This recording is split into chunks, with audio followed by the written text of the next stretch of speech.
মোৰ এই ভিডিঅ'টো দেখি মুনে ফোন কৰিছে আৰু কৈছে কি আমাক এৰি থৈ একলেণ্ড গুচি গ'লি মানে মা শপত গাইজ একলেণ্ড নহয় দ্য ভিলেজ লাইফ ৰেজৰ্ট মানে কি মজা নেচাৰৰ মাজত জংঘলৰ মাজত মংগল গাইজ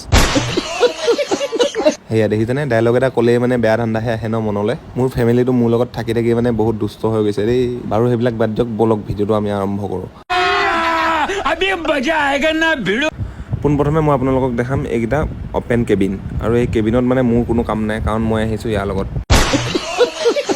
দুখ কৈ একো লাভ নাই গাইজ যিটো সত্য সেইটো সত্যই কিন্তু ইয়াতে আছে য়োগা চেণ্টাৰ ইয়াত কি নাই মই আপোনালোকক দেখাই আছোঁ আৰু বহুতৰে প্ৰব্লেম হয় যে জংঘলৰ মাজত আহিলে নেটৱৰ্কটো ডিছকানেক্ট হৈ যায় সেইটো কাৰণে ইয়াত ফ্ৰী ৱাইফাই লগতে ভগৱান মহাদেৱক মই ধুনীয়াকৈ সেৱা এভাগ কৰি ল'লোঁ ভগৱানৰ লগত কানেক্ট হ'বৰ কাৰণে ৱাইফাই দৰকাৰ নাই কিন্তু দেই আৰু লগতে ইয়াত কিডছৰ বাবে আছে এখন সৰু চিলড্ৰেন পাৰ্ক কিন্তু ইয়াত আজি বুঢ়া কেঁচুৱাবিলাকে মানে ভৰ্তি হৈ আছে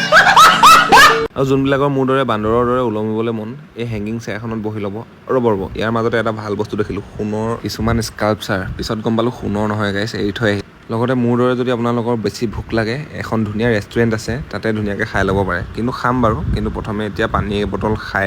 লগালগ মানে এতিয়া ইয়াত আছে চাংঘৰটো চাবলৈ যাওঁ বলক এইটো এটা চাংঘৰ প্লাছ এটা মানে হোমষ্টে হয় বলক আপোনালোকক গোটেই ইণ্টেৰিয়ৰটো ধুনীয়াকৈ ভিতৰৰ পৰা দেখাওঁ আৰু এইটো হৈছে AC আৰু নন AC কেবিন দুইটাই পায় আৰু ইয়াৰ ফেমিলিৰ কাৰণে আছে হোল ফেমিলি যদি ক'ৰবাৰ পৰা আহে আপোনালোকে ইয়াতে ধুনীয়াকৈ ষ্টে কৰিব পাৰিব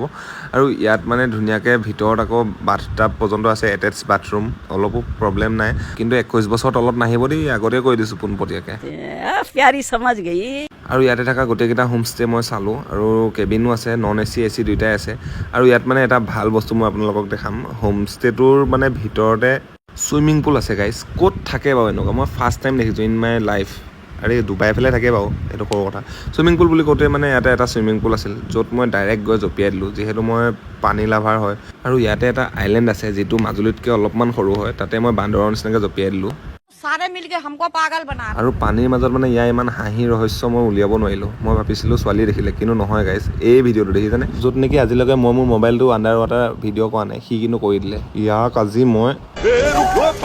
আৰু এই চুইমিং পুলটো চবচাই বেছি ভাল লগা কাৰণটো হ'ল ইয়াত নন ষ্টপ পানী ফ্ল' হৈ থাকে আৰু মোৰ চৰ্দি হৈ থকাত বেছি টাইম গা নুধুই আৰু ইয়াতে থকা ভগৱানজনক ধুনীয়াকৈ সেৱা কৰি জুচ বাৰখনত ধুনীয়াকৈ জুচ খাই ল'লোঁ মানে বানানা চেক ল'লোঁ যিহেতু মই সৰু পোৱালি হৈ আছোঁ এতিয়াও তো সাঁতুৰি নাদুৰি মানে মোৰ বহুত বেছি ভোক লাগি গ'ল সেইটো কাৰণে বলক এতিয়া ৰেষ্টুৰেণ্টখনলৈ যাওঁ ইয়াৰে প্ৰাইচবোৰো বহুত বেছি এফৰ্ডেবল হয় আৰু এটা কথা ক'বই পাৰিলোঁ আপোনালোকক এণ্ট্ৰি ফিজ মাত্ৰ 50 টকা দেই আৰু ইয়াতে ধুনীয়াকৈ অলপ টাইম মই এনজয় কৰি এই ভিউটো মানে কি ক'ম আৰু জীৱনত নাপাহৰোঁ আৰু মই মাজে মাজে আহি থাকিম বাৰু মই এতিয়া যাওঁ আকৌ ঘৰলৈ আৰু লোকেশ্যনটো মই ধুনীয়াকৈ পিন কৰি দিম আপোনালোকে আহিব পাৰে দেই